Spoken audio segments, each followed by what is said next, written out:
Hey, Good, good morning, everyone. We're going to start today with the roll call, and if you're present, just say you're present, or you can just raise your hands. First on the list, we have Zan Odjero,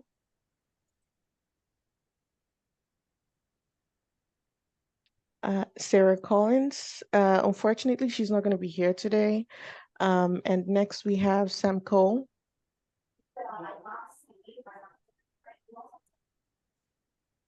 Kim Lay,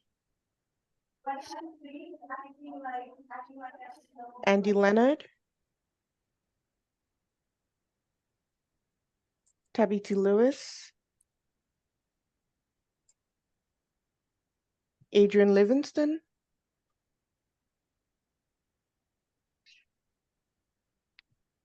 Deborah Martin, I'm here. Christina McMahon,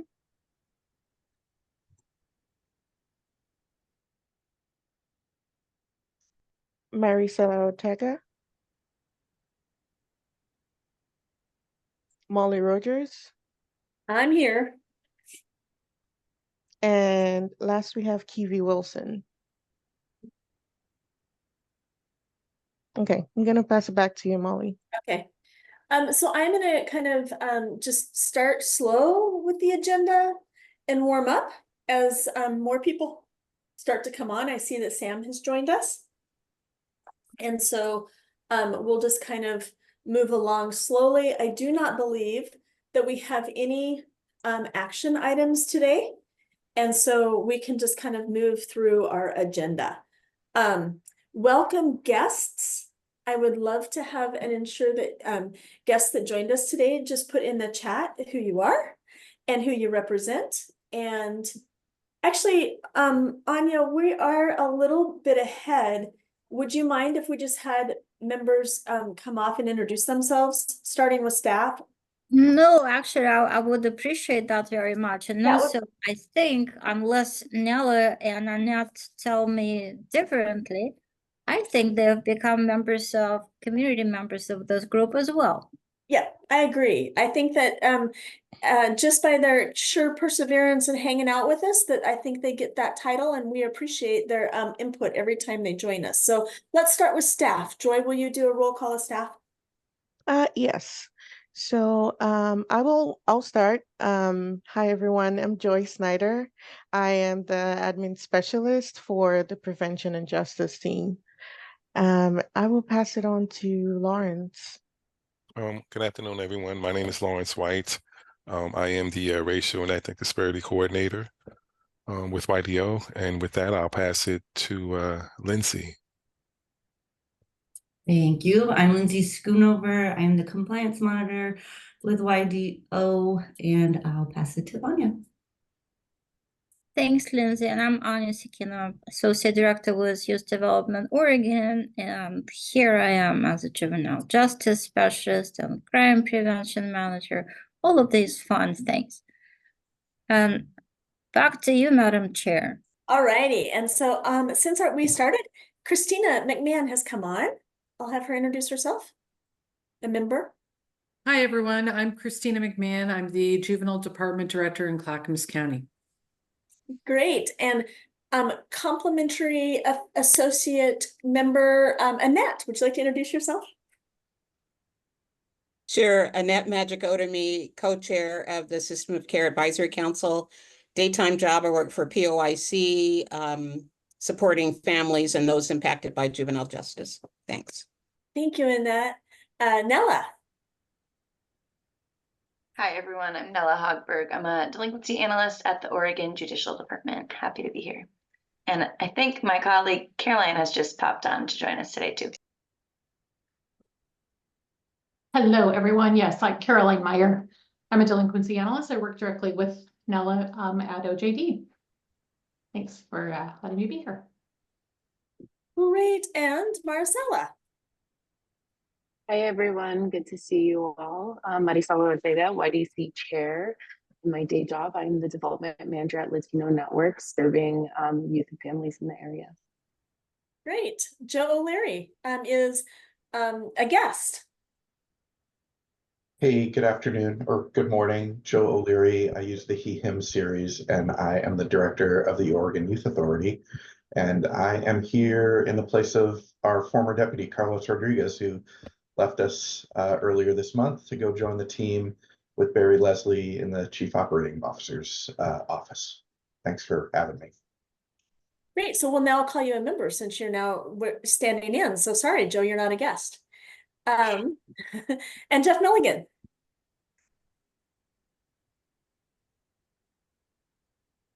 Jeff Milligan, my computer may or may not be working. I'm a juvenile justice consultant and research analyst for hire right now. So thank you very much. Great. And as we have visited, Kim Lee joins us.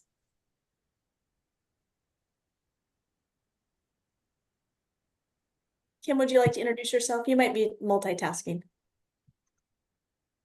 as it comes on. Kim, looks like you're muted. Oh, there Hi, she is.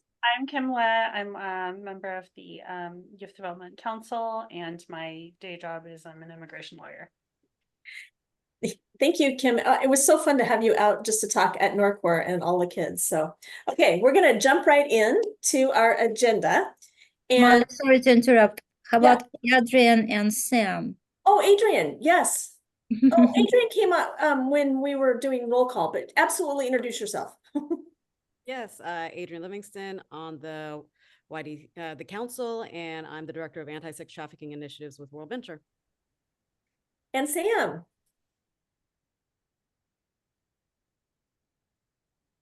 Good morning, everybody. From Oregon Department of Education. Awesome. Debbie, I think you're the only one that hasn't actually done a full introduction. Would you like to introduce yourself, Miss Debbie Martin? Sure, I just said present for her here. Yeah, so Debbie Martin, policy advisor at the Oregon Youth Authority. Okay, thank you. Okay, now we're going to jump into our agenda. I don't think we're going to hold you till 1:30 today, just so everybody knows that I think we'll get to give time back. But we really just wanted to confirm we have set the schedule for the 30-day extended detention recertification application that was submitted by Deschutes County. And we are planning on doing that on August 7th at 10:30 a.m. And we will meet at, do we want to meet at the Justice Center, Anya?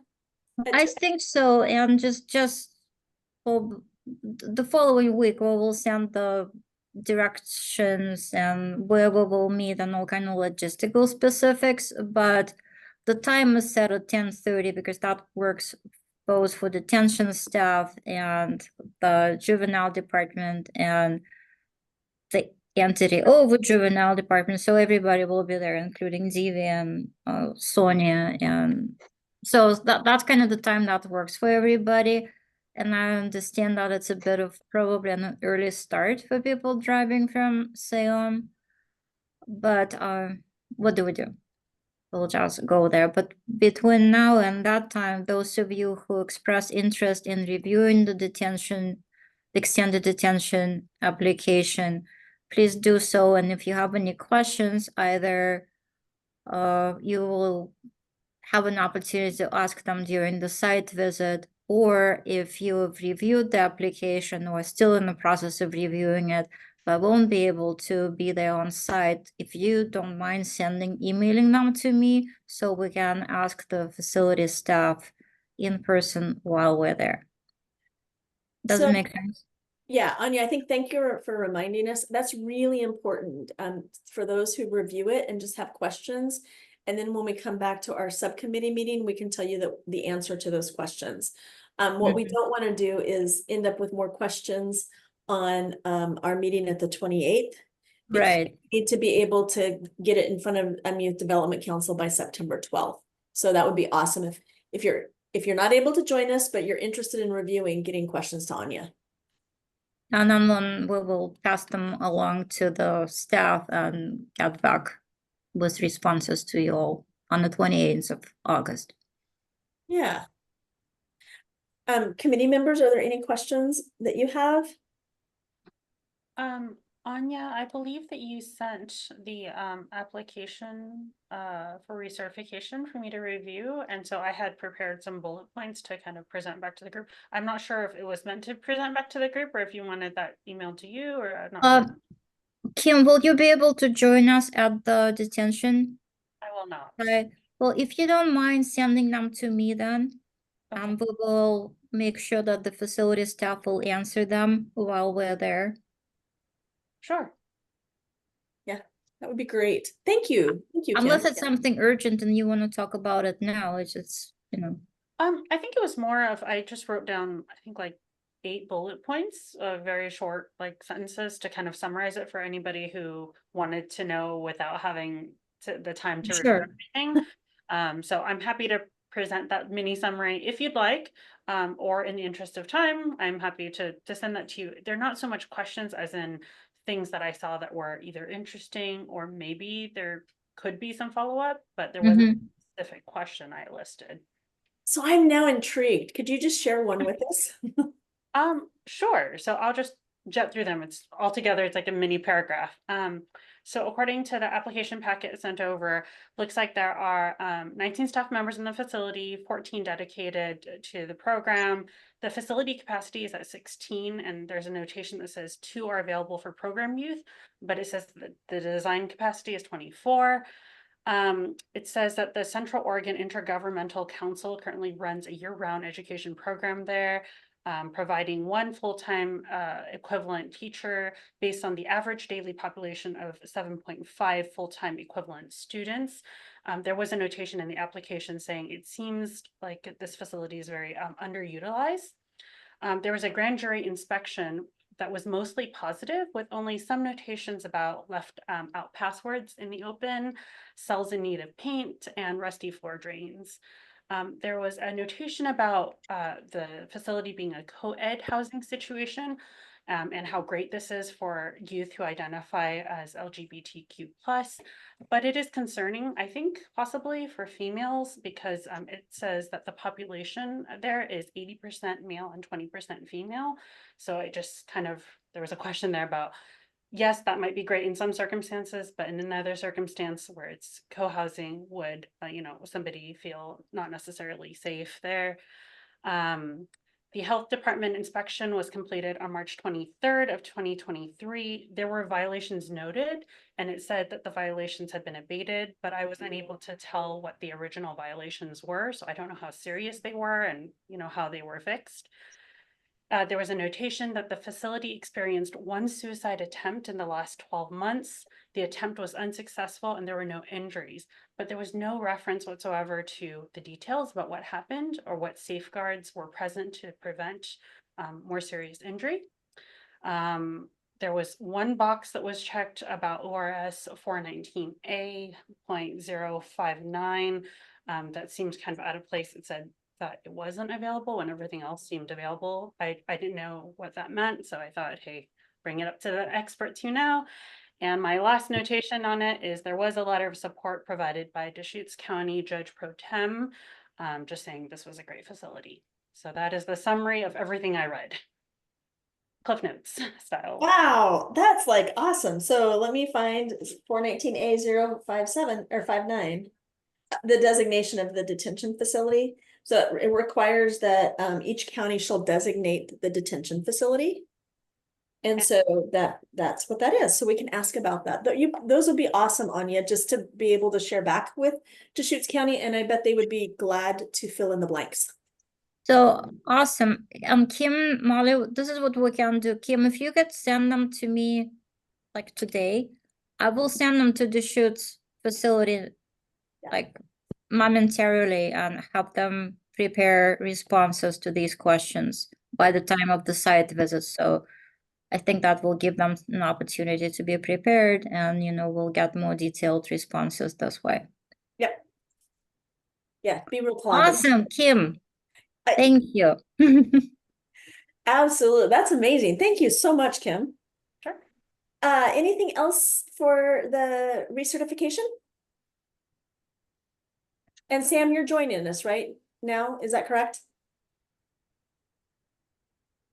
Yes, Okay. I'll be there that morning, and it just so happens USDOE will be in the state, so in the afternoon I might be going back with USDOE.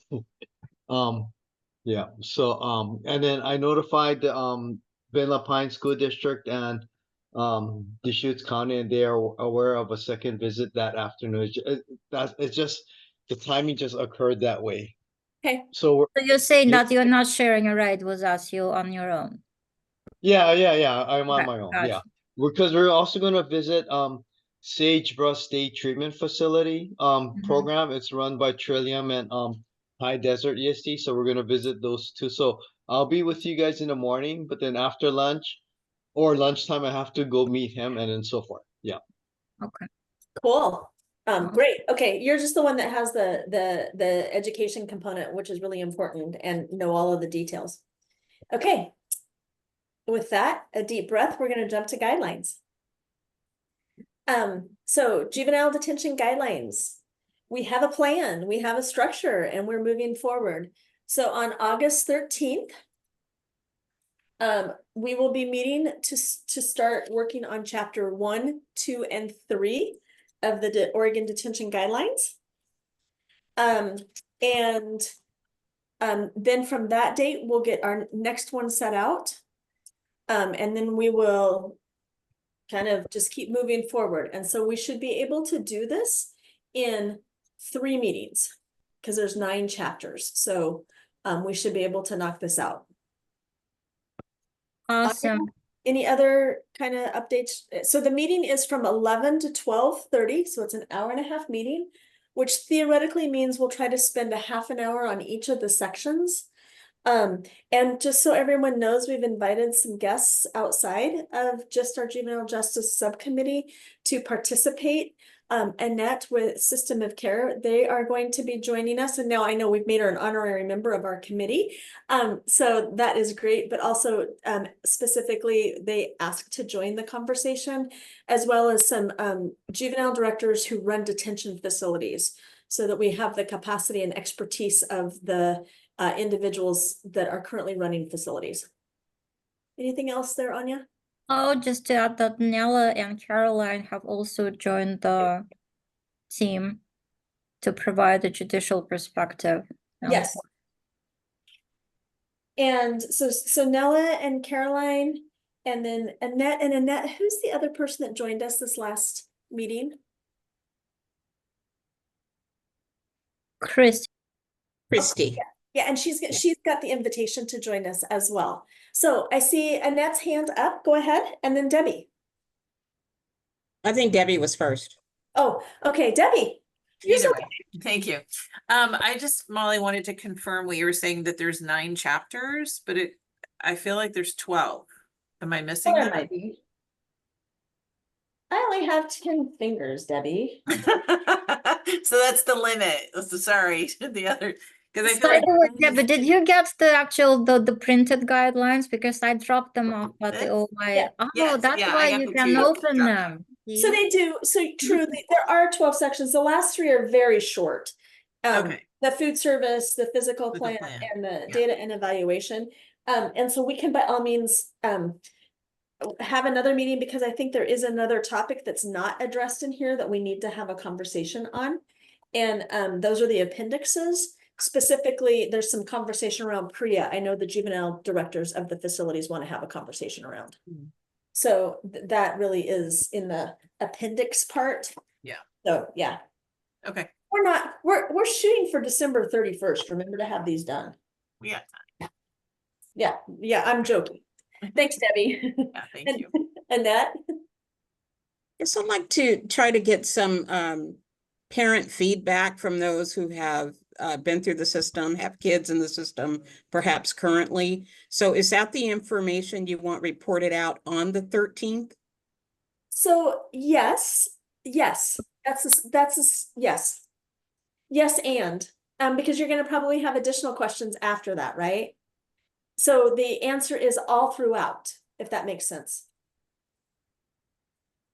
Does that seem reasonable? Does that seem reasonable in that? Okay. Yeah. No, because it's very likely that I will be parental family feedback on every one of the sections going on. So for now, if you could get some feedback for the first 3 and then continue as we go. Yeah, no, we want it, like, it has to be incremental and ongoing, so thank you.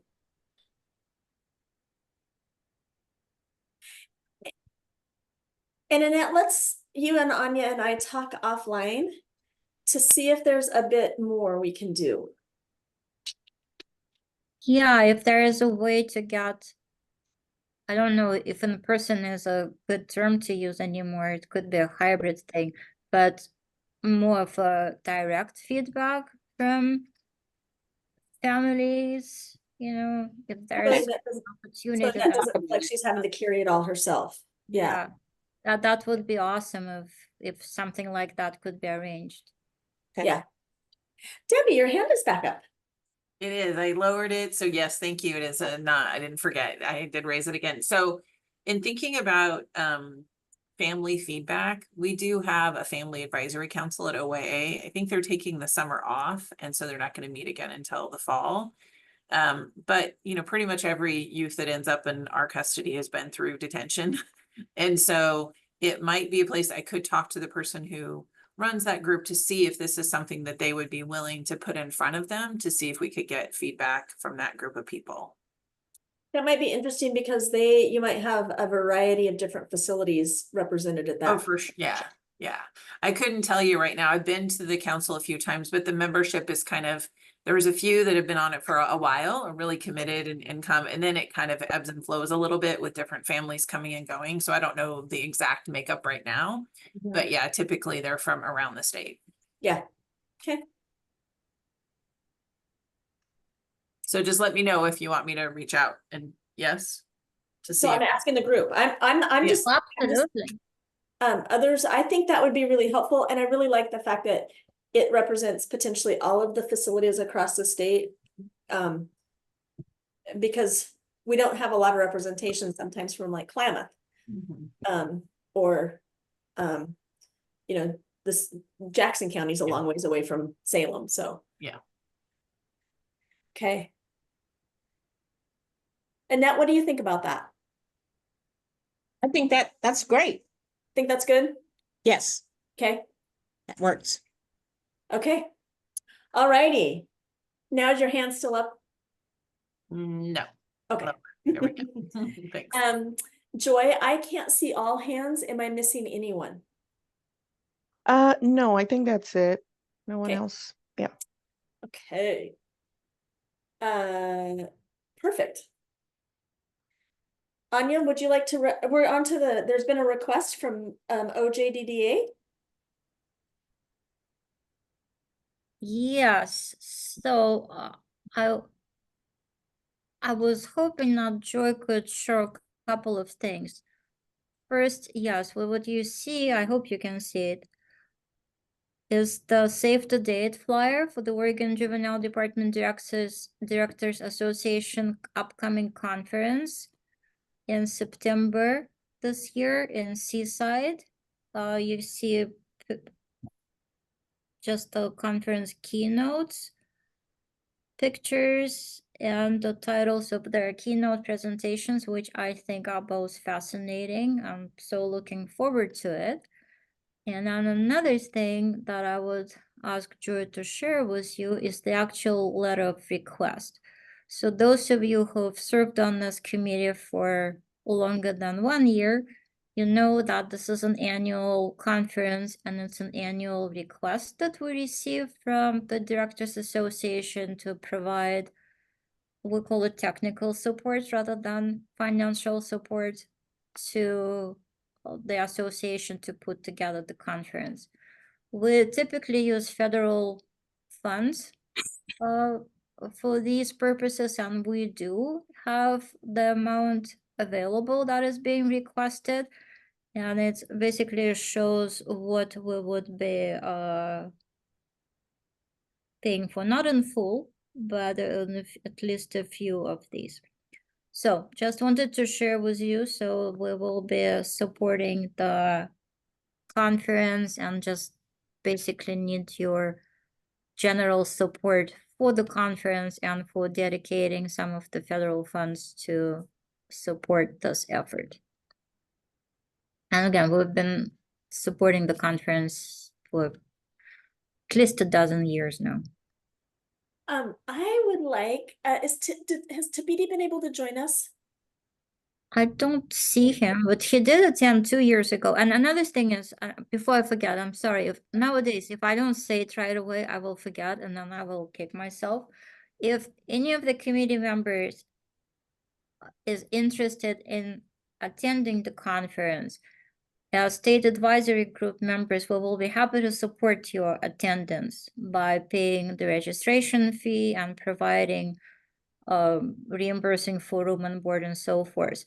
But in order for you to get this process going, you need to let not just me know, but also Melissa, because Melissa is the staff on YDO who will be making those travel arrangements for you.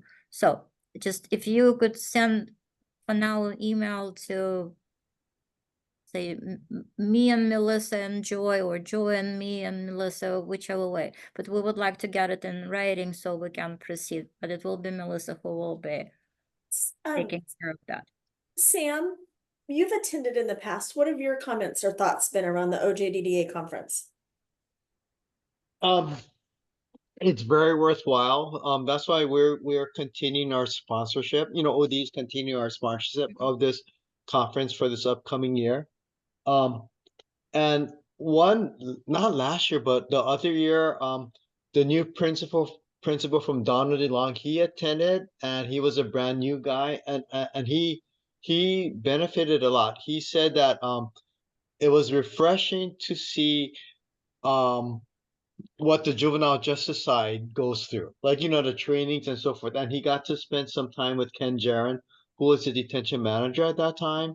Yeah, so, but then unfortunately he left. You know, Todd Nicholson, the principal from Donald Long, he left. But then, you know, so, and I did advertise it to my, you know, LTCT and my JDAP, you know, principals. I don't know how many of them will participate, but those that have participated in this conference have said it was worthwhile for them, you know, and so forth. And the fact that this year it's at Seaside might be an additional draw.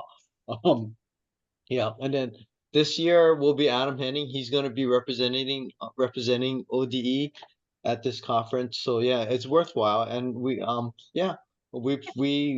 help sponsor it every year because it's a worthwhile partnership. Yeah, Tabidi, when I got to have the opportunity to talk with him afterwards, and what it was for our subcommittee is he got to meet and network with so many people in one kind of time. And so that is, I think, really the power for the Juvenile Justice Subcommittee, is being able to meet and connect with so many people in juvenile justice at one moment in time for 2.5 days, is just really, our principal, I think, is going to be joining us this year from our JDAP program, and is excited to just meet all of you guys. So Christina, you're the current chair of the conference committee. Would you like to share anything about just the quality and the intensity of this particular conference? Sure, yeah, thank you, Anya.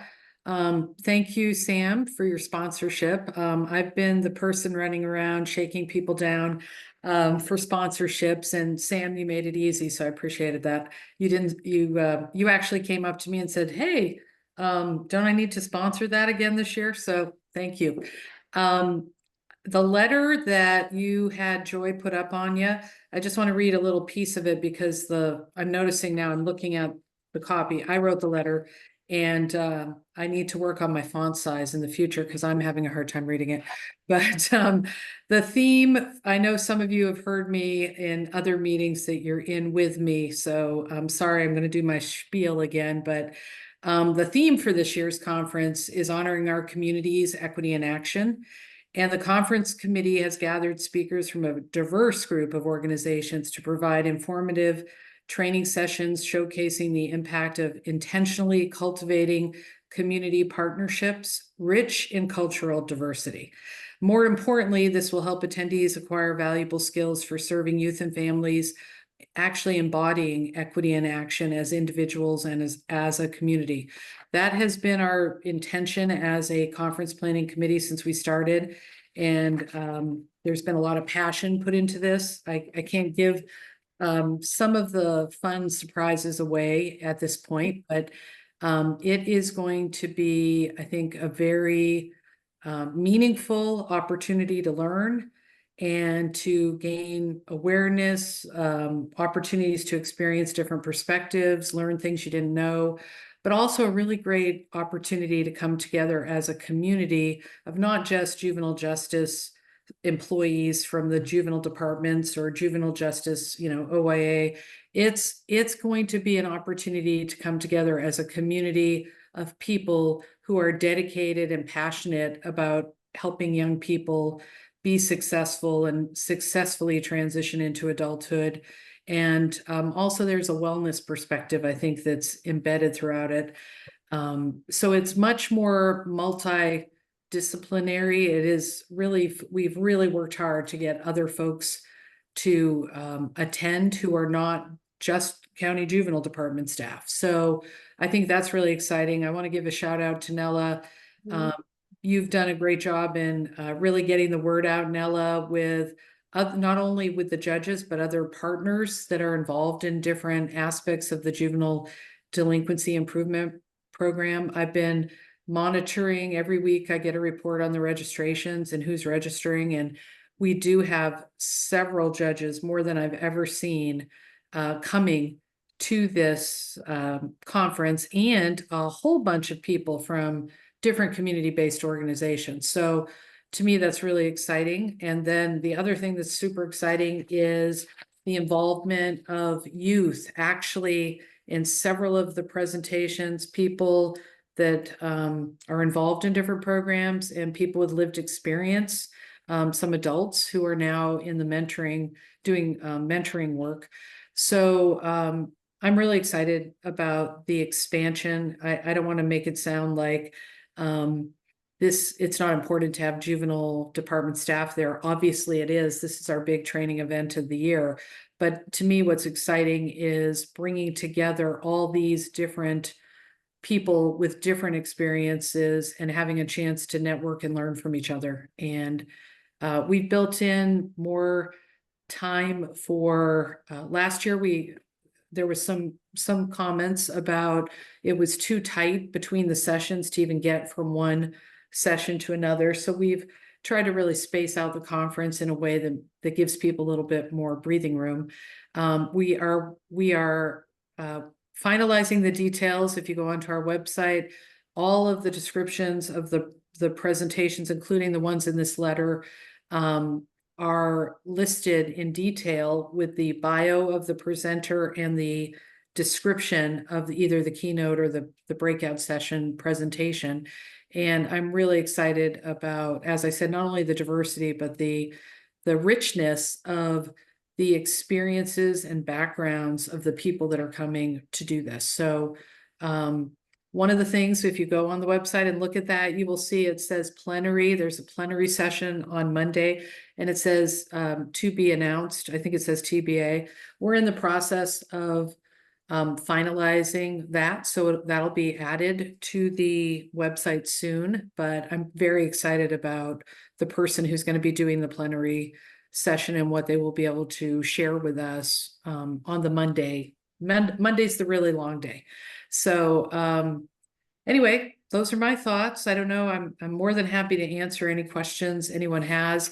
Really do appreciate the support. I've already given Sam a shout out, but the historical, longstanding support of the of Youth Development Oregon, and specifically Anya, has always been tremendous to work with, and really has done a lot to promote this and sending this out to folks. So thank you, Anya. Thank you for the whole staff of YDO, because I know that when you say things like, hey, any of the state advisory group members want to go, get to, let me know. There's a whole bunch of people that are behind the scenes making things happen. So thank you for that. But with that, that's all those are my thoughts for now. If anyone has any questions, or even if you don't have them right this minute, if you have them in the future, feel free to reach out to me. This is my other full-time job that I do besides being the Clackamas County Juvenile Director. Some might say I've been doing that part-time lately, thanks to this gig. But end of September is coming soon. I'm really excited to be part of this conference, but I'm also going to be happy when September 18th is here and gone. So I can pass the torch to somebody else.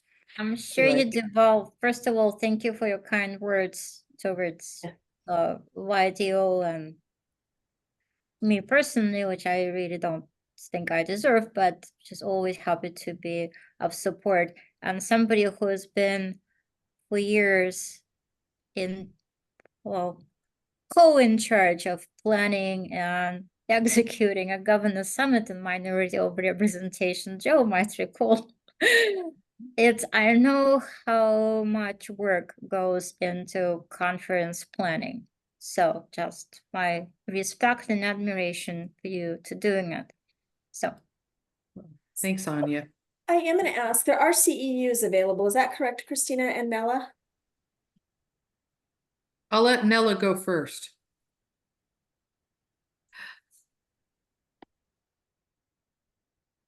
Sorry, I just stepped out for a second and heard my name as I was walking back in. Sorry. So Kim is on, and are there CEUs for attorneys at the conference? CLEs, you mean? CLEs, yes. Okay.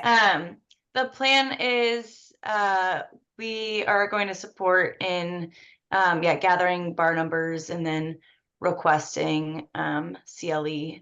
Okay. I do think we need to have some more conversations offline to make sure we have all the information we need. It requires having presentations and things like that, but we're happy to support in that.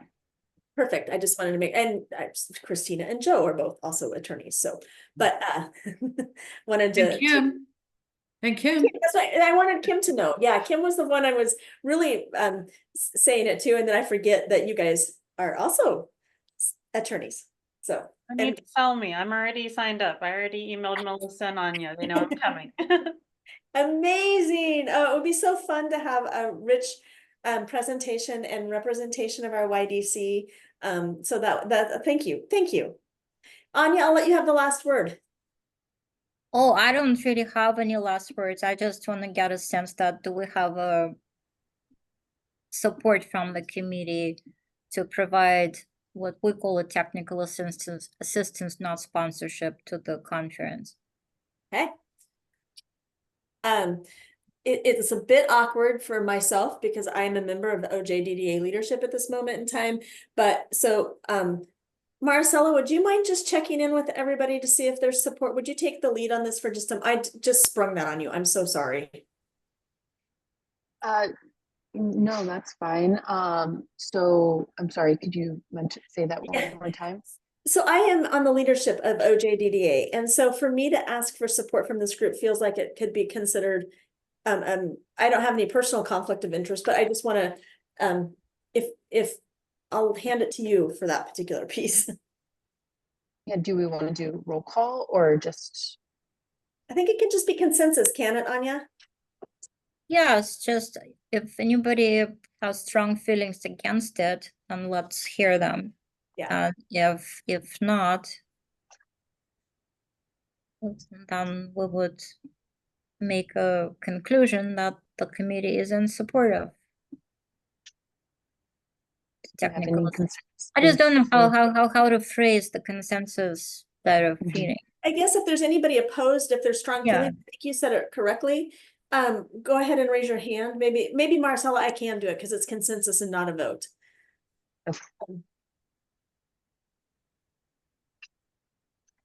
No concerns here by saying that. This sounds great. I'm excited for the event. Okay, I think we're good, Anya. I think you got it. Awesome. Appreciate the conference planning committee coming to us for support. Happy that we'll be able to continue support. Again, as members of State Advisory Group, you are invited and encouraged to participate. And if so, let us know, please, and we will help you was the process. Could I say one more thing about state advisory group members? Yes. We'll go on to the next item on the agenda. So, Adrian, I hate to put you on the spot, but I just heard that this is your last meeting, and I just don't know how to deal with it because we're gonna miss you. And why is it for the last one? Is there any chance you will stay on as a community member? But afterwards, yeah. before that, just really, really very grateful to your participation, your wisdom, your interest, your heart, and everything that you've committed and shared with us. Thank you. Thank you. No, this has been a great learning for me to see what's happening honestly throughout the state, things that you just don't know what's going on. And I'm still a learner. Like you guys say things, I'm like, oh, wow. I have so much still yet to learn. So I've actually felt more of a learner than a contributor at times. But in learning, that will help me contribute throughout just, my networks here in Oregon. So I've been very, very blessed to be on this committee, just as a council member and the different committees, serving on and being with the youth with Maricela. So it's just, I'm making some transitions and can't renew my 4-year term. So, yeah. Oh, Adrian, I didn't know. So Anya, you have been, it's been fun to get to know you. I really have appreciated that, Adrian. And your questions are always so spot on. So good. I feel the same about so many council members. I'm like, oh, that was a great question. Oh, that was a great question too. So yes, again, like I said, I learned a lot. Good. Thanks. Adrian, we will definitely miss you, and it's been so great to work with you. So let us know if there's anything we can do to support you in your work moving forward. Thank you. Well, please stay in touch one way or the other. Definitely. Yeah. I took down people's emails addresses, so yes. Great.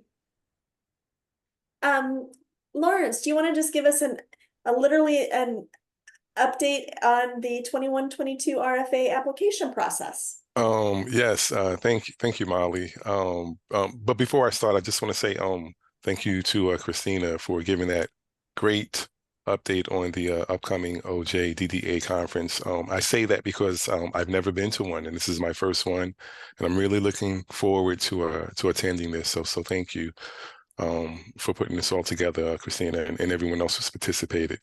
Adrian, I'm so sorry to hear that you're leaving. Always love your presence, and you will be sorely missed. So with that, good afternoon, everyone. My name is Lawrence White, Youth Development Oregon Racial and Ethnic Disparities Coordinator. I'd like to provide a very brief update on the status of our fiscal year 2021 and 2022 requests for applications for the Juvenile Justice and Delinquency Prevention Title II formula grants. As you may be aware, we use a new process to solicit this RFA, SurveyMonkey Apply, or as we refer to it as SM Apply. We believe the process went relatively smoothly, and we also believe that that will be the case as the RFA continues to move with the different phases, reaching an award or awards. The RFA has closed at this time. The closing date for this RFA was July 22nd, 2024. We did receive 27 applications during the request for application phase. Very pleased to see that. Currently, we have moved into the initial phases of determining eligibility and evaluating those applications that responded to our request. We are currently in the initial procurement eligibility phase, and we'll continue there into the evaluation phase. So at this time, I would like to ask interested committee members to volunteer to be a part of the review process. So yes, we are looking for volunteers at this time for the evaluation portion. Please feel free to contact myself or Anya and Joy if you are interested in this needed assistance. So that is all I have at this time. If there are no questions, I'll turn it back over to Anya, and I think she'll discuss the fiscal year 2024 Title II solicitation and 3-year plan review according to the agenda.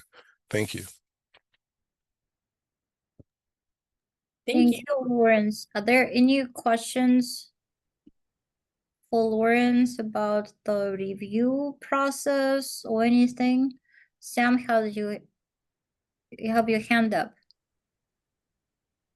Yes, so Lawrence said like 37 applications, so or proposals. So will it be divided up, or will each reviewer have to read all 37?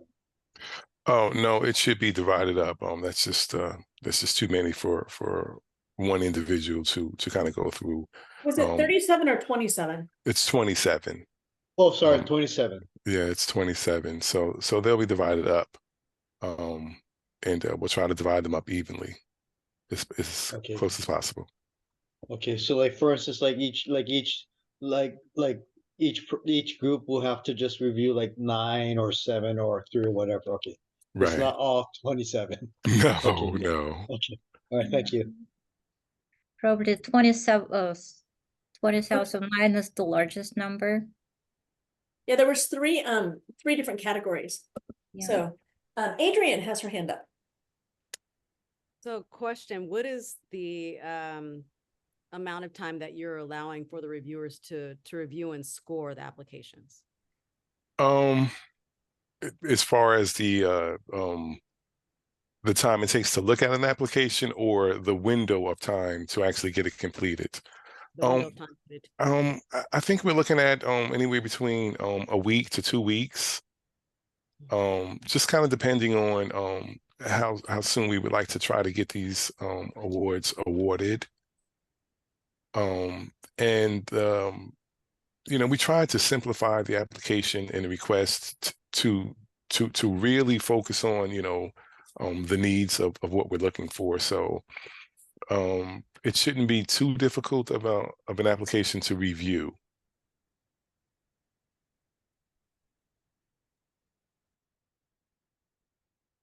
Okay, so please, if you're interested, please reach out to Lawrence and Anya. And if I were to really kind of think about it, they are relatively shorter applications than what some of the other grants have been. And if we don't get enough, you might get an email request from Lawrence or Anya saying, hey, could you help out a little bit? So is that fair, Lawrence? Yes, absolutely fair. Okay. I won't be pestering, but I'll be a little persistent, I guess. All right, perfect. Any other questions? Okay, Anya, I'm gonna set the stage just a tiny bit and say, wow, finally we get the 2024 Title II solicitation, which we kind of were impatiently waiting for. And then when they gave it to us, they gave us one of the tightest turnarounds I've ever seen. Well, right? Such is life. So that's where I was headed to. Such is life, because our staff that work with us and support us as the Juvenile Justice Council have knocked it out of the park. So I'm going to give it over to Anya, and Lawrence and Lindsay. Everybody has a part of this, including our subcommittee who chose probation reform as our strategy. So we've all really supported and helped this. So with that, I'll let Anya lead the story.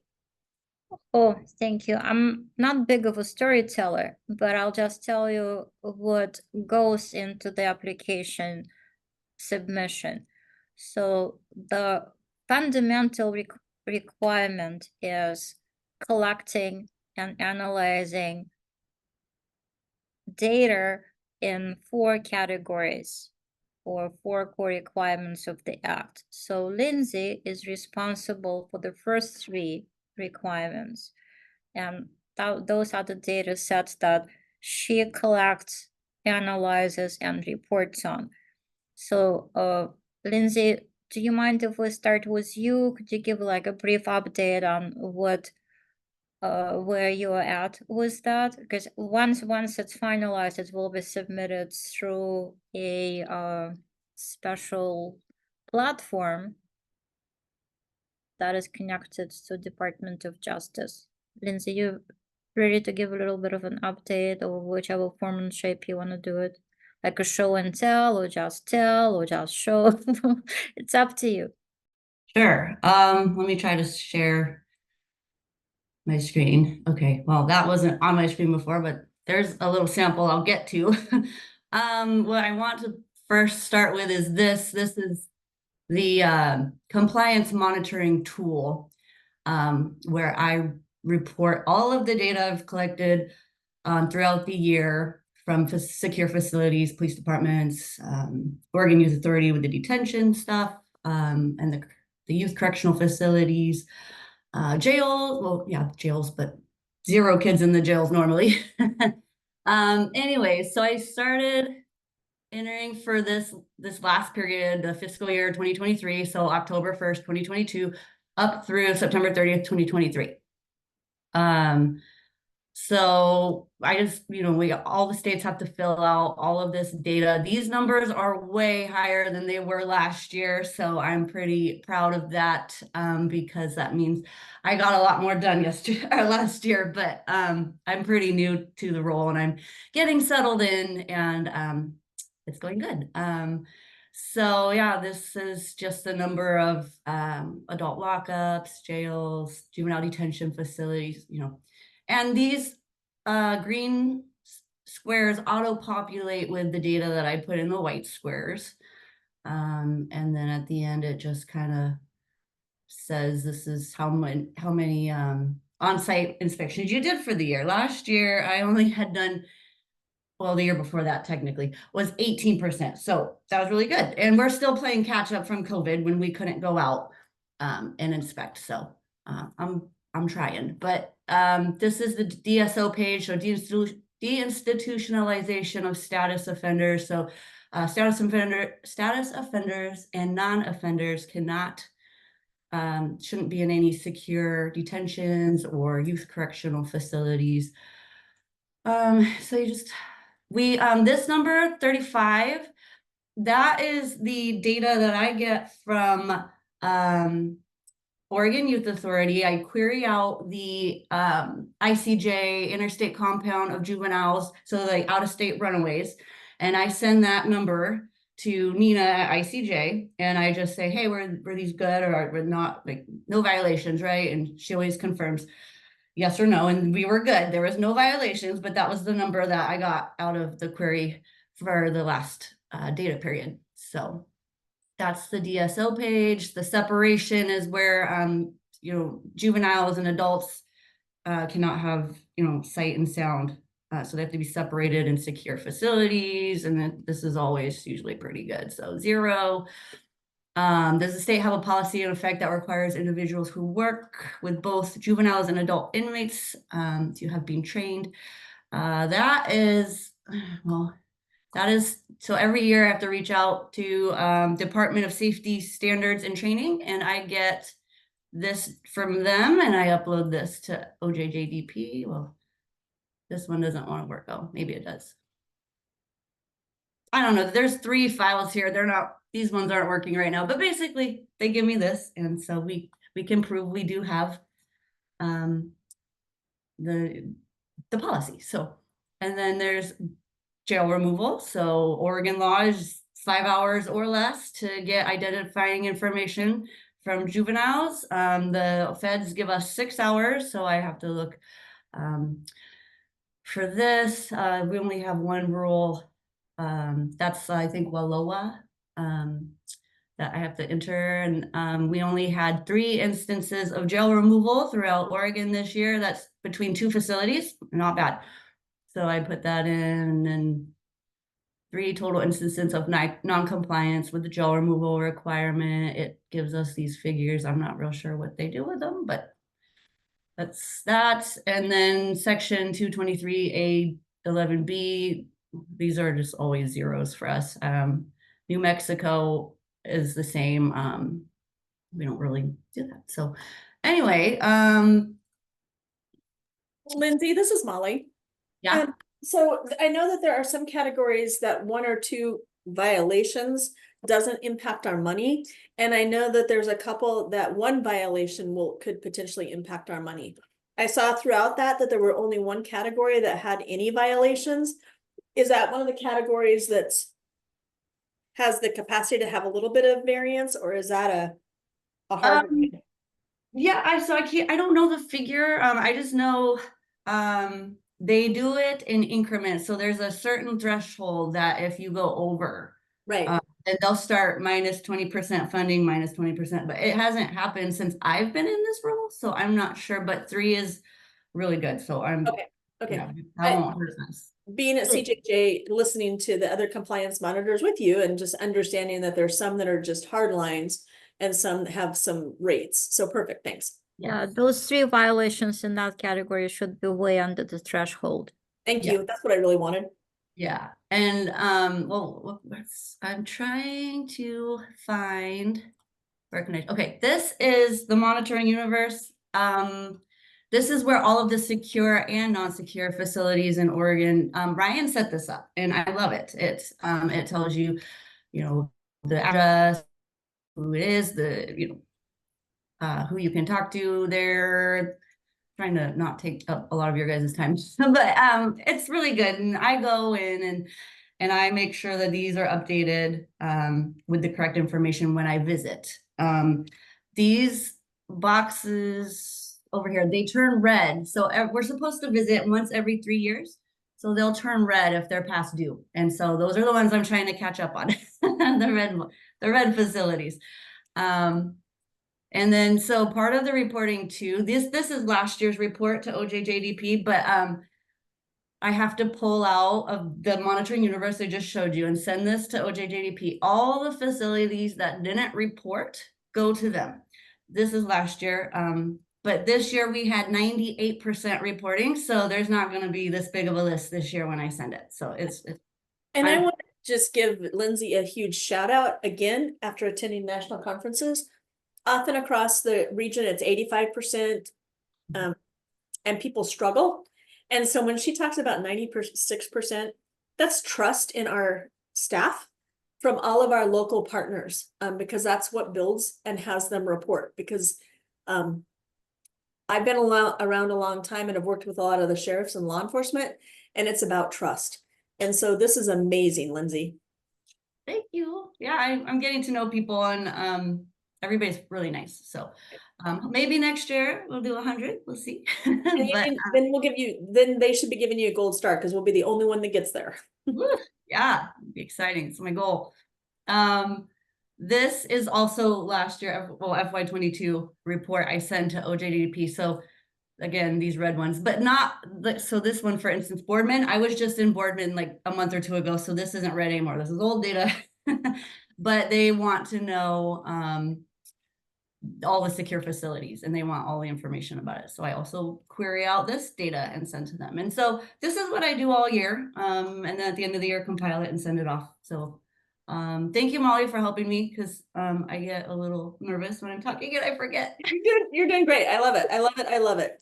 No, but yeah, I was excited to kind of share this stuff, and I love data a lot. So yeah, the data is due August 5th. I still have to query out these newer reports, and then we'll be good. And Oregon's done for the year, and I'll pick up on more site inspections because that's till September 30th, and I'll add more totals to that number. So yeah, that's. And so just for context, for our Juvenile Justice Committee members that might be newer, Lindsay, what is the definition of a secure?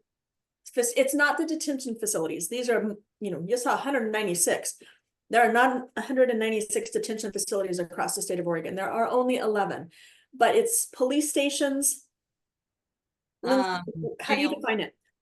Adult lockups, so jails and police stations, temporary holding. So if you have like a cell, lockable interview rooms, cuffing benches, anything that can secure somebody and take away their mobility, like I have to go in there if they take adults. So I have to make sure if a kid gets in there, can they be separated? Like, is it, all of those core requirements that I have to monitor for OJDDP. So yep.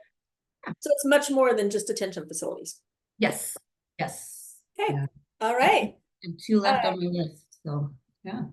Anya, where do you want to go next? Hey, Molly, Yeah. I don't think you could see my hand when the screen was sharing.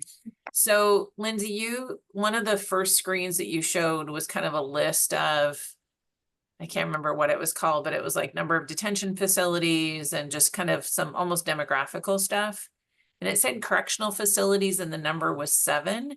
So I'm just wondering on that particular screen, how you were defining correctional facilities. That's the OIA facilities. Okay, because we have 9.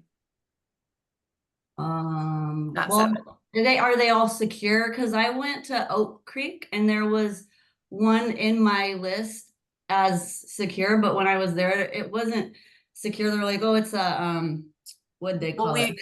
Address. We have transition programs where they do get access to the community for work programs, but they're all considered correctional facilities. Okay, because I have to look, but when like if they have the one with the one I was just at, Oak Creek is secure, but then there was another part of it that it's the Jackie Winters transition program that's next door. And I changed that one to non-secure that I don't have to monitor because of the delayed egress. So feds don't count that because they can technically get out if they hold the door. Whether they know that or not, I don't know, the kids, but so I'd have to, yeah, that's interesting. I'd have to ask our JWTP staff, and Joe sitting in here too, because I don't think that the kids could just walk out at any given moment. I mean, it's a little more secure than that. It's not like a community program where they can come and go. No, I don't know. I haven't been to all of them yet. I'm just saying, for example, like the Oak Creek one, not the main one where they are locked. No, and I'm talking about JWTP, which is the one next door to Oak Creek. They can't just walk out. Okay, well, I don't know, the guy told me it was delayed egress doors and they could potentially just walk out of that building.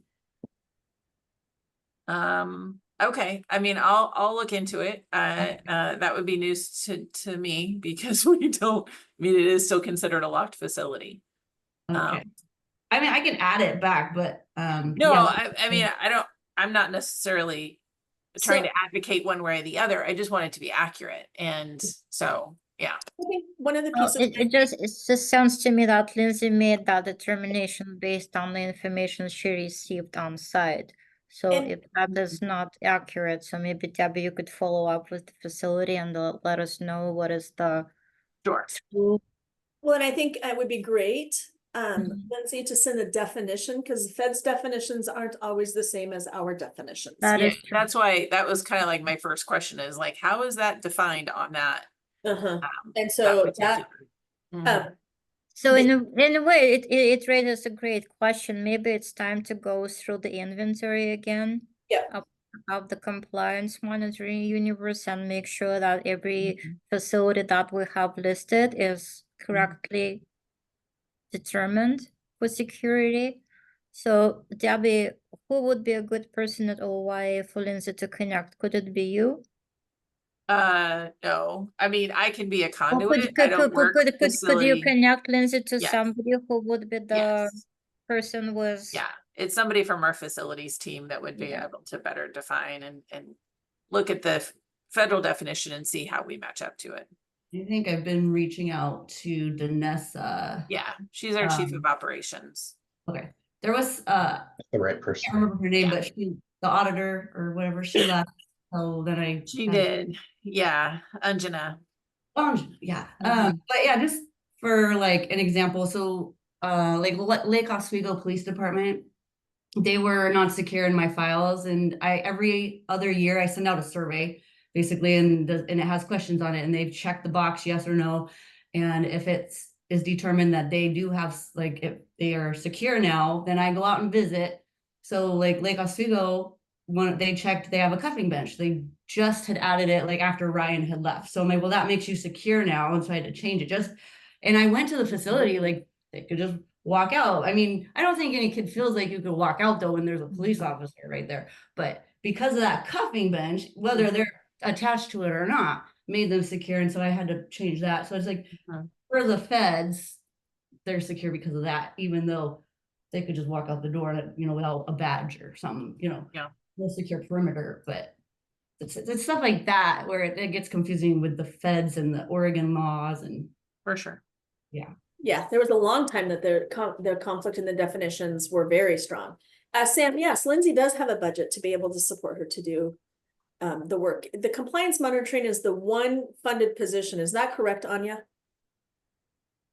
Yes, and when we move on to the actual application for the federal funds, compliance monitoring has been our ongoing priority for funding. So we do dedicate as much federal funds as we're able to support Lindsay's work. And by that, it means Lindsay as a staff person, but also we dedicate funds to provide technical assistance to facilities should they need some improvements or adjustments to the way they operate. So yes, Sam, there is funding.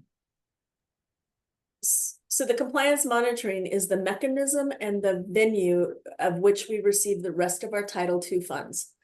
And so that it becomes the literally the door to open for us. And why it's important is if we are not in compliant, that the amount of money can be reduced if we are not. Correct. We have been compliant for quite a while. Well, we were out of compliance, and another thing was, so there are multiple levels of compliance. So there's an actual one that you can lose 20% of funding if you go over certain quota and allowable violations in those 3 core requirements. But also, if you don't have an adequate compliance monitoring system in place, the state is not eligible for 100% of funding. So there's that level. So Lindsay's work is extremely important to us, to the state of Oregon, and for everything. So, and she's done a tremendous job. She started out almost abruptly, well, abruptly when Ryan left abruptly to work for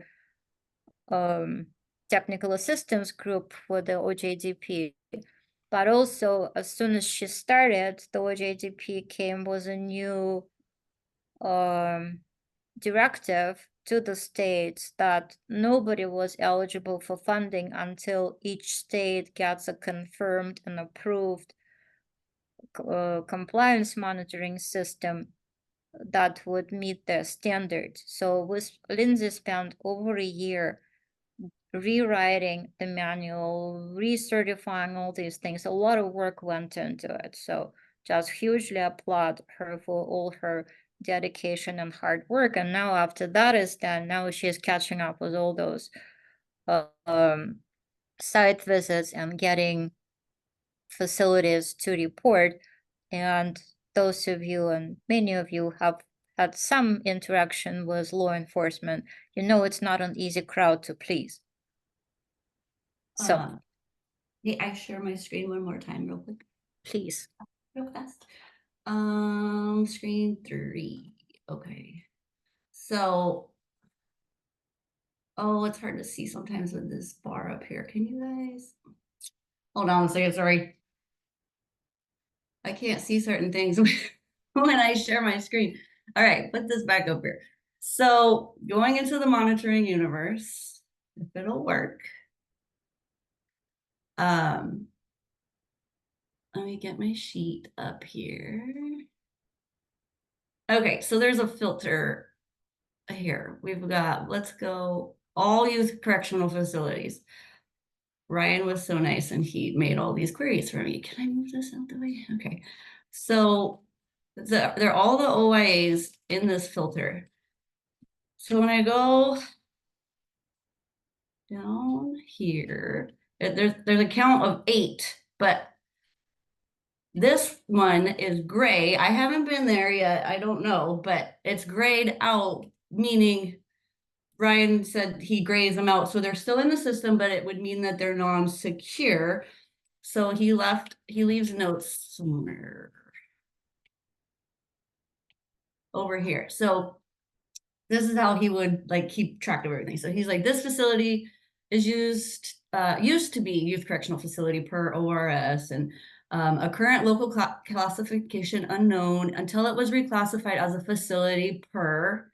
And then there's this, due to the absence of construction features designed to physically restrict the movements of persons in custody, making it ineligible for the full application of compliance. This facility will be surveyed and spot checked for the purpose of verifying its continued non-secure status. I haven't been there yet, but that's kind of like an example of why my total is a little bit lower too, for that number to the feds. Yeah, and my only guess is seeing that Camp Florence is grayed out, is Camp Florence and JWTP are the two facilities that don't have exterior fences. I mean, there's staff secure doors. You can't the doors are locked. The youth cannot open the door and get out unless a staff unlocks the door. But as soon as the door is unlocked, then there is no other perimeter fence. Gotcha. Okay, because yeah, and I don't remember. So maybe that's the difference. I don't know. That could be the only thing I could think of. That's the difference. Yeah, and when I was at Oak Creek, I think it was in March, they had explained to me that those doors were delayed egress, and that's why I had switched that down too. So I think it'll be great to have that conversation, and clearly is an opportunity to collaborate more with OYA to look at those different facilities. I think that will be really helpful, and I think it sounds like you have the right person to connect up with now. If Debbie can make that, maybe you already have the connection, but if not, if you could make the introduction, that would be amazing. And it sounds like you have Danessa's name and you've connected with her. She is the right person to connect with for sure. I'm not saying like this is not necessarily like a huge priority or anything. I'm not trying to like blow it up or anything. And I think it's just us understanding the definitions by which you work. Because those, for us, those are correctional facilities, but based on your definition, they may not meet that definition. So it's just understanding that. So. Right. And I think that's why it's so important to have you guys at the table. Yeah. Yeah. There's lots of things that the state, we define in Oregon that the rest of the country defines very differently. And it really kind of causes us problems in Oregon when sometimes because what is reported nationally doesn't reflect what we do in Oregon. And I know back when we had Measure 11, we had lots of conversations around the table for different things. So it's just an opportunity to come to the table and have the conversation. So cool. And we're not gonna have any violations. That's the beautiful part, Debbie. There won't be any money issues. Yes, I know. Now where to go to, Anya? So back to me for a moment. So Lindsay is responsible for those three first core requirements, and the next one is Lawrence. So the fourth core requirement of the Act is monitoring and eliminating where possible racial and ethnic disparities within the juvenile justice system. So Lawrence, could I pass it on to you to give a brief update on where we're at? Yes, thank you, Anya.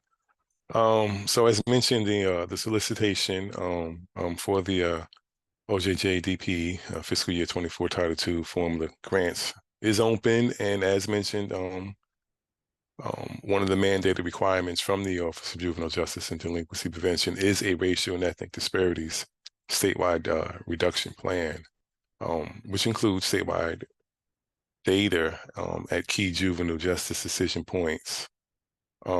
So concerning the reduction plan itself, we will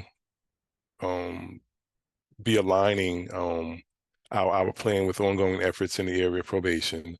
And we'll also include the mention of all the great work being done by the OJDDA training committee on reviewing for bias content in their training of new juvenile justice professionals. So the plan is under construction, and the statewide data obtained from our juvenile justice information system is currently being analyzed. So I don't have any data to share at this time. It should be noted also that unlike the compliance monitoring reports, this data is not directly placed into the compliance monitoring tool, but instead it's analyzed and a reduction plan is created, which is then uploaded into the compliance monitoring tool.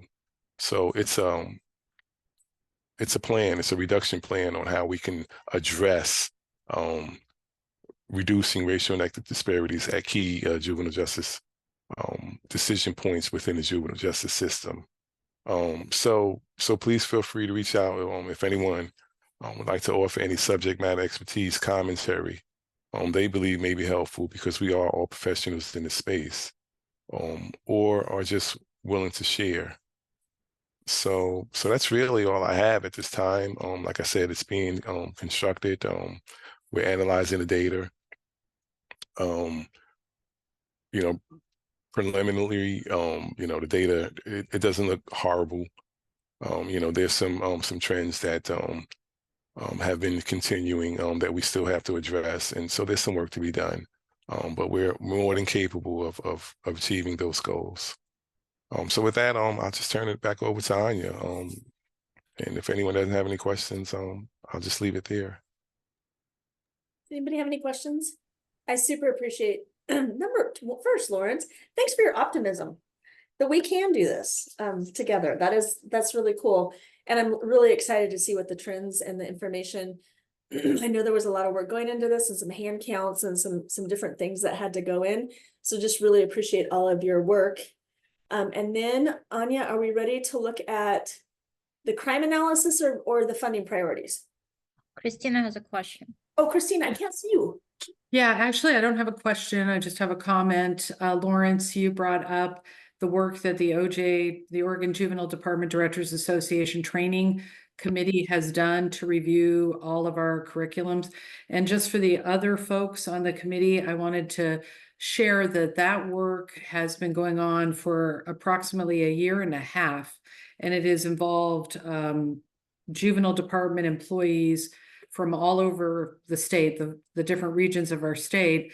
But we've been very fortunate because Lawrence agreed to join that group as it works towards making sure that we are removing bias from the trainings that we are doing that are really designed to help young, I don't want to say young, I'm not young, I can't say young anymore. We all have something to learn. Help new people in our field who are starting out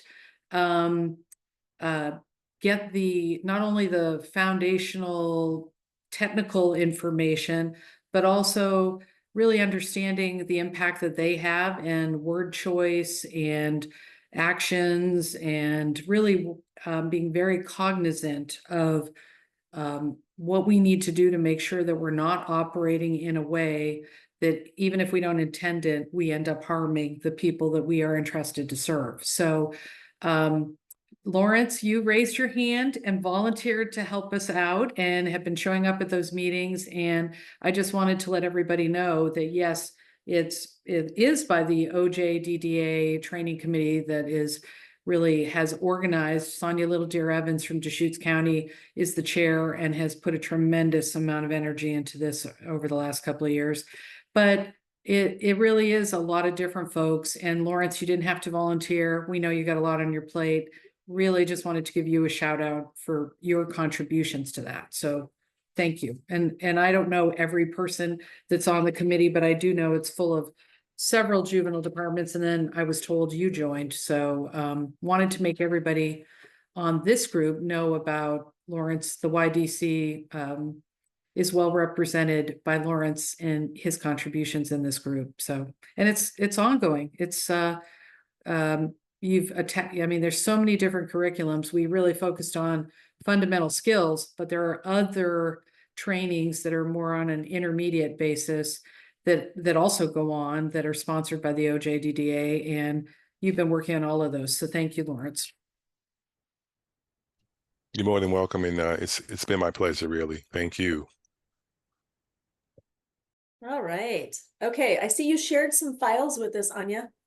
So yes, and both thank you, Christina, and thank you, Lawrence, for both kind words and all the work that you do. So what I put in the chat for you, it's a report that was just completed by NPC Research for us and not a required submission as part of the Title II application. It's lengthy, I'm warning you. So I'm not trying to screen share it with you, but what they looked at 3 last year's worth of data in different areas, and the research questions being asked are the questions that the feds are posing for us. They want to look at girls, crime, and all types of things. We're not going to be going through the report now unless you really want to, but it will take us a few hours.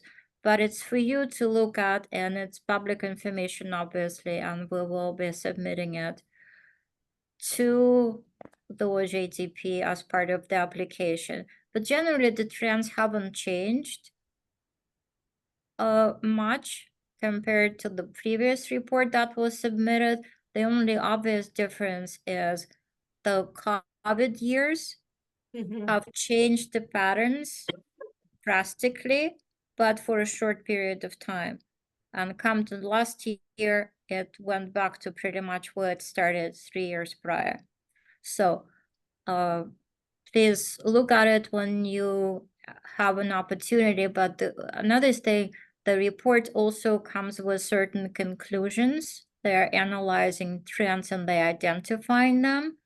And those are, and also it has some recommendations that we potentially could follow through as a state collectively.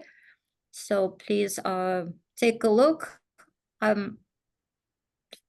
We will eventually post it on our website, so it's public information. It's nothing there. So based on the findings of the youth crime, based on the shift and movements happening within Oregon on different levels, that becomes the foundation of what we're proposing to the OJDP for the use of federal funds in the next 3-year period, which is supporting probation reform in the state. Mind, we're not receiving a ton of money, so it's not like we can fund it across the state. So we will be eventually looking at a willing a jurisdiction, or more than one, and depending on what's the climate in the state and how much money we'll be able to dedicate. But just rising on, it's kind of like surfing on this wave of interest in juvenile justice. The Juvenile Delinquency Court Improvement Project is a huge component of our partnership. And earlier, a year ago, we joined with the Coalition for Juvenile Justice and Annie Casey Foundation in work on how state advisory groups can take a lead in probation reform within their respective states. So several of us went to Baltimore. So over a year ago now, isn't that right? Yeah. So Maricela, Molly, Debbie, Lawrence and I went, and we spent a day in Baltimore with CJJ and Annie Casey. So that was so that's why it's important that it's the state advisory group that is using the probation reform as one of the key areas of future work. So it all will be partnership work. That's why it's super important to have you all here. It's wonderful to have OYA in full support of the work that we do on ongoing communication, so we can get it all done.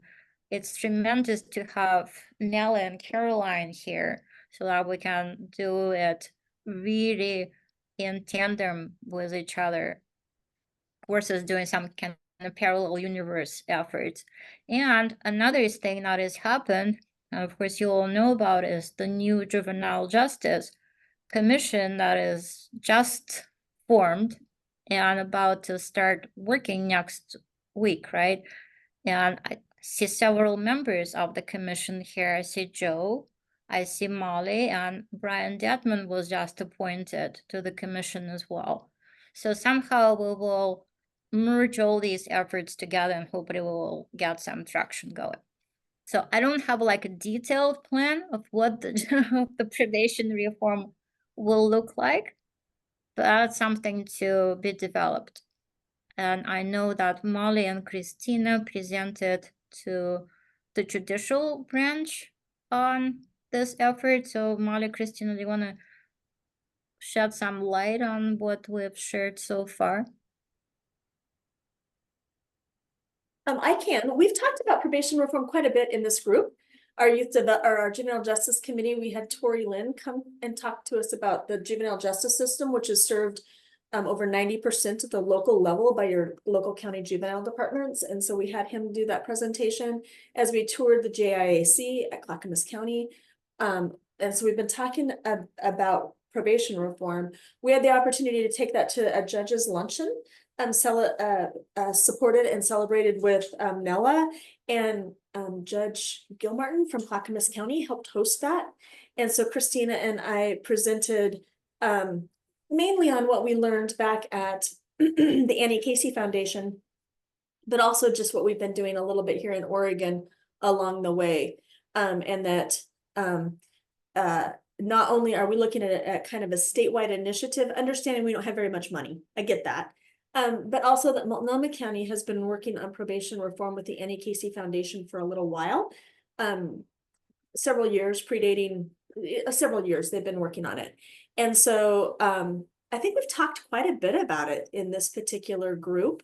And at our last meeting, we gave Anya the complete go-ahead to use probation reform as our directive. Christina, do you want to add?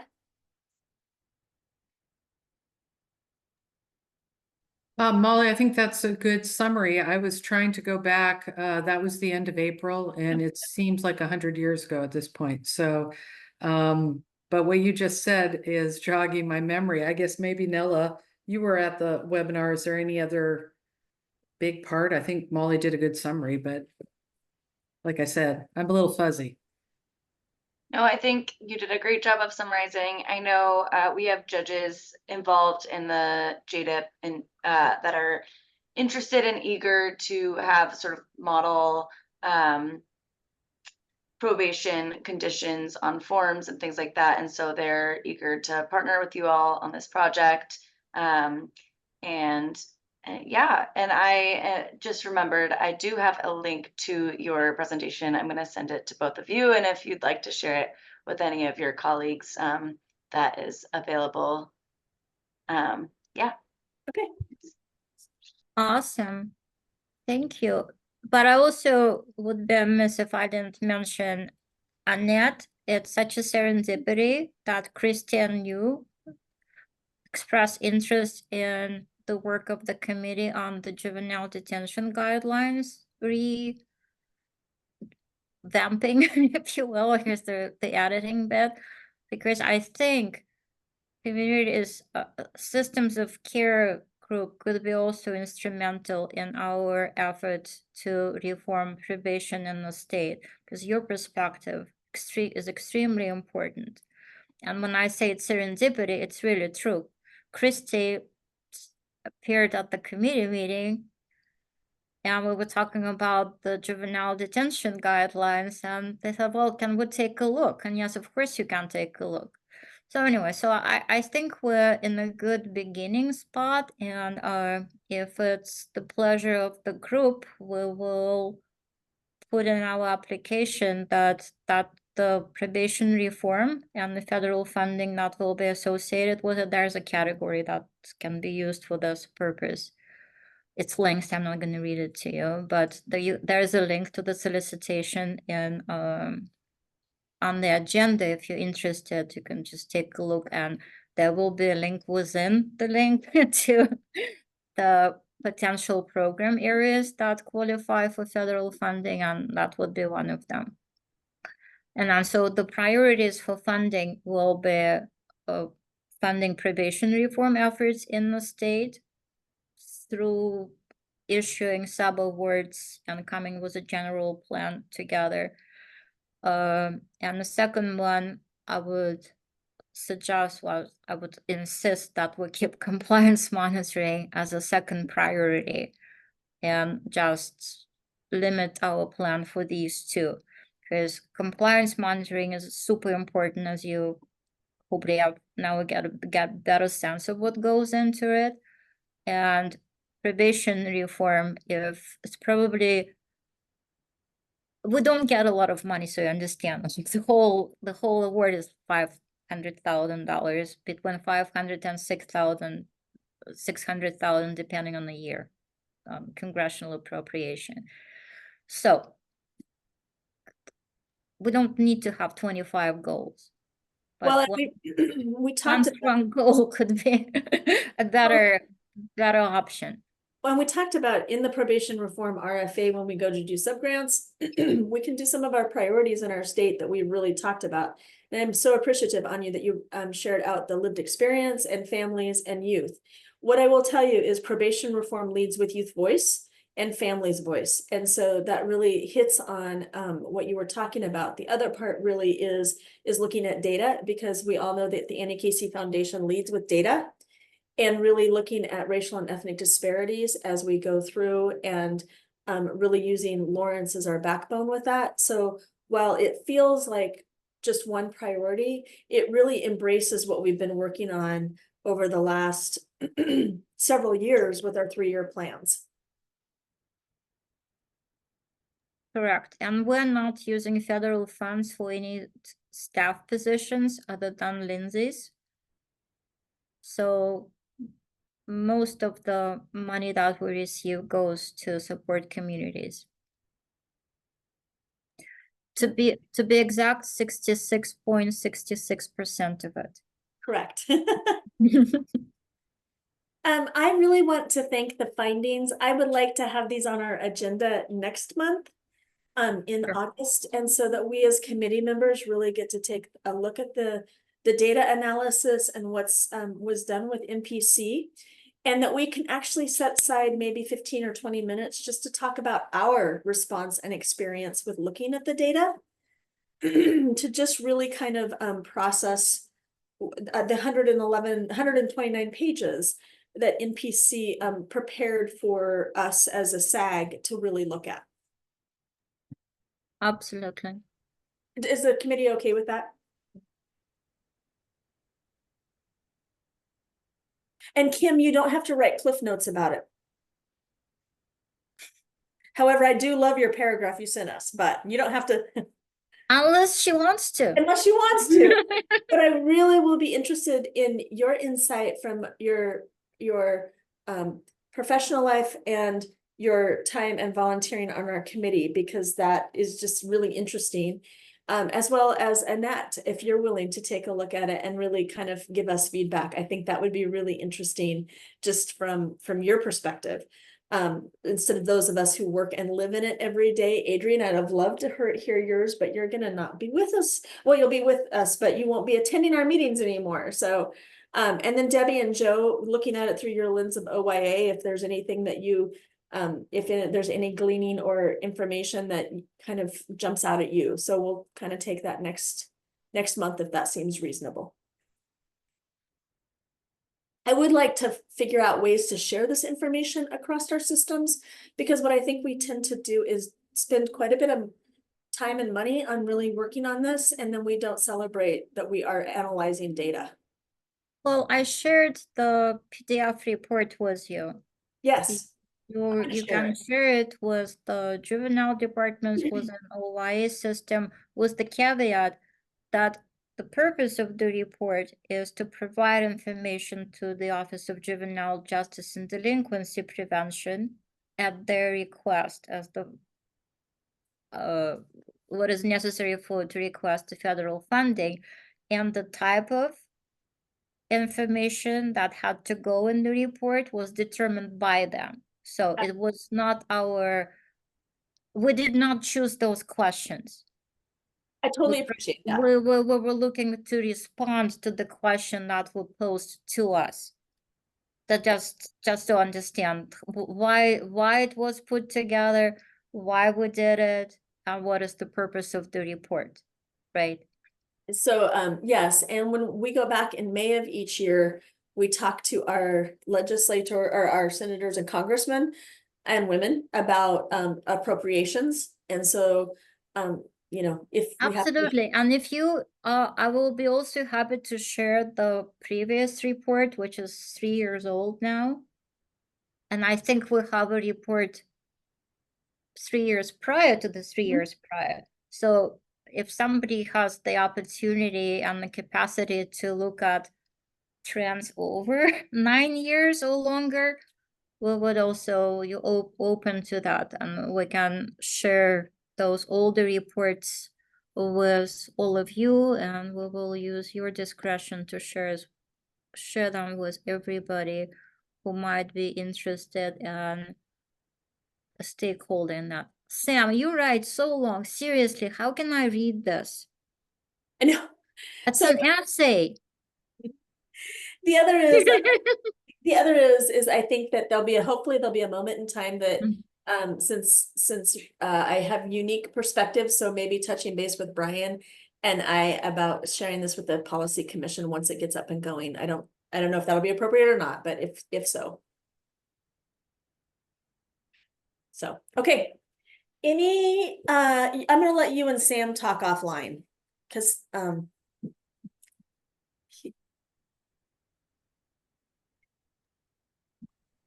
It seems that Joe and Sam are both reading the report that Anya posted in the link. Oh, I see. That's what it is. You guys are reading it, so the conclusions come from. I've read all 129 pages, all done. Amazing. Sweet. You're amazing. Since you're just referring to page 2, I'm assuming the other 127 pages are absolutely perfect. No, great. They're mostly graphs and data sets. So anyway, anything else, Anya, for the good of the order? I don't think so, unless we have something else to discuss. We do have a next meeting. We have a plan for the 30-day extended detention review. We have a plan for the first 3 sections of the detention guidelines. You and I will connect with Annette to see how we could, and with Debbie, how we could expand community and family voice engagement. Is that correct? And the task number 1 for Lindsay, Lawrence, and myself is to submit the application by August 5th, and then we can breathe. Yeah, you guys have had one really busy summer and fall between the audit and the solicitation had a tight turnaround in it, which I don't know why it surprised me. I guess I've worked with the feds long enough, but I thought it was tight. Well, yeah, it just tends to, it's coming, but since there's no longer a detectable pattern, and when they release it, it used to be a December of each year, but it's no longer a December or any certain months of a year. Yeah. So you kind of wait for it to come, and then usually when it comes, it will have some new adjustments that need to be looked at. So I mean, it's doable, but it's just, yeah, it's a bit of a time commitment. The last thing I think with this type of partnership, it's truly is a blessing, honestly, have this level of commitment and interest, and the broaden scope of our efforts. It's truly is fantastic. So that's my last plug. As part of our fantastic partnership is our work with CJJ. And the Racial and Ethnic Disparities Conference is on the West Coast this year. I attended last year for the first time back in Kentucky and felt like, well, 2 things. I'm going to say it was a great conference. I'm going to tell you, I'm more excited about OJDDA's conference and their list of workshops and plenaries. I mean, we often spend $700 on registrations for conferences like OJDDA. That if you have to choose, I would recommend OJDDA. However, the Racial and Ethnic Disparities Conference for CJJ is happening in November in Seattle, correct? I think it's October. I think it's October too. The November is the celebration of the 50th anniversary. But I'm glad that you misspoke, because November is a big deal as well. It's actually the biggest deal of the year. Yes. No, well, besides election. It's the 50th. Right after the election. Yes, it's gonna be after the election, and that's a week before Thanksgiving. So the OJDP and Department of Justice are hosting a 50th anniversary conference and training in Washington, D.C. to commemorate the 50th year of the Juvenile Justice and Delinquency Prevention Act. They don't have a released agenda yet. They promised to release the registration and the agenda in August, which is coming up soon. So take a look at it. We will share it with you, of course, when it's released. And you don't need to be a state advisory group member to attend, but those of you who are state advisory group members, we will be happy to support your travel. We received the critical, how do they put it? It's called deemed critical letter from the Department of Justice saying that they strongly encourage states' participation in it. So I think it's gonna be, I'm in the dark about it, so I don't know what it will look like, but all I know it's gonna be, they said it's gonna be big. And it's gonna be in Washington, D.C. And so there are two, from what I've gathered so far, there will be two emphases. One, obviously the celebration and looking at the history, looking back, moving forward, but it's the most important component of this event is youth leadership development. So they're highly encouraging states to bring young folks for this short term, but still the initiation of a youth leadership development, and then with hopefully continuation to move forward. So once we have an agenda, once we have registration, we will be sharing it all with you. Okay. I'm now going to ask anything else. Anya and I probably have multiple things we could do, but anything else for the good of the order? I have to Yes, go so back Molly, to the Gulf Summit. yeah. Okay, go Anya. I can finish No, this no, up. no, it's okay. No, Go, we'll go, finish. I Sam. was just Yeah. saying. Go ahead, Sam. Sam. Right. Okay, so we've been talking about Deschutes County. There are 30-day, but what about Lane County? I don't think they've got it completed yet. They're getting close, right, Anya? So I got an invitation, and as far as I know, they're hosting community meetings. I'm aware of a set of 3. There might be more, but I just didn't get an invitation to them. So they're gathering community input. Actually, one of the meetings is today, I think, but obviously for obvious reasons I cannot attend. But I will be attending one, I think next week or in 2 weeks. So they're taking it like super seriously, which is great. And they're seeking approval by the judge. So they're in the process, but I don't think by any means they will be ready this summer. If they decide to pursue this possibility, then it's probably will come to this up to December meeting of YDC. So that will be something for us to be looking at in fall. Oh, because the information I got is they're thinking of opening in September. Well, they can't open in September until we approve it. And they know that. So anyway, I met multiple times with Lane County. Okay. Yeah, and the reason why they're asking, I have this September, because they're asking for a second teacher. Like, because a 30-day detention will be a second unit, so they need a second teacher to educate the kids in that second unit. Right. So the tentative timeline they told me was September. So Well, if you can tell them that if they can put the application in to us and we can do a site review, but we, by statute and by our rules, we have 120 days for the approval process. It's really unlikely if they submit an application in August that we will be ready to go through the approval process by September meeting. Because again, by statute and by rule, it's YDC, the council, that has to do the final approval, not this committee, and certainly not I. So it just timeline is a little bit off. So yeah, if it, I don't know who you spoke with, but I thought I spent several, hours speaking with Lane County, which is great. I really appreciate their seriousness, and thoughtfulness in their approach. Yeah, and I'll be there next Wednesday too at 4 p.m. Yeah, for yeah. If reception. you I'll don't drive mind, down just that kind of if maybe like sometimes things get lost in communication.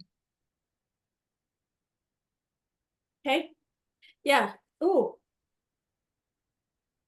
Anya froze up a Did I little bit. freeze? You did, but it must mean that you need to get back to your meeting. I can still hear you. Okay, perfect. I can still hear you. Oh, now you're Sorry. back, yeah. I'm using hotspot on my Phone. yeah. Joy, is there anything else that we need to cover for the good of the order and the agenda? No, I think that's it. The next meeting is August 28th, and yeah, I think that's about it. Okay. For that meeting, Anya, I'll be in Salem. So maybe, and Christina, maybe we can find a place to gather. Awesome. Yeah, well, we can do a hybrid option then. Yeah, yes. I might smell a little bit like cows, but let me come on in. I think every office still has a ample supply of masks, Okay, all right. But it's funny, so I'm at the Gov to Gov Summit, and it's at Cow Creek at the Seven Feathers Casino. There's so many people wearing masks, but I don't think it's for health protection. But if it's a health protection, it's for smoke, because it is really smoky outside, and of course it's a casino, so it's like smoke of a different kind inside. But pretty much it's a fashion statement that everybody is spotting. And you hear me coughing. It is smoky here, and it's getting me today. So I'm okay, Joe, thank you for joining us today. I'm grateful that Yes. is coming to the table. Debbie's always been at our table. I don't want to dismiss her contributions at all, but it's welcome. It's nice to have you here as well. And we will see everybody on August 28th. Awesome. Thank you. Okay. Adrian, thank you again. You're welcome. I'll give you a call. So it's Yeah, let's stay in touch.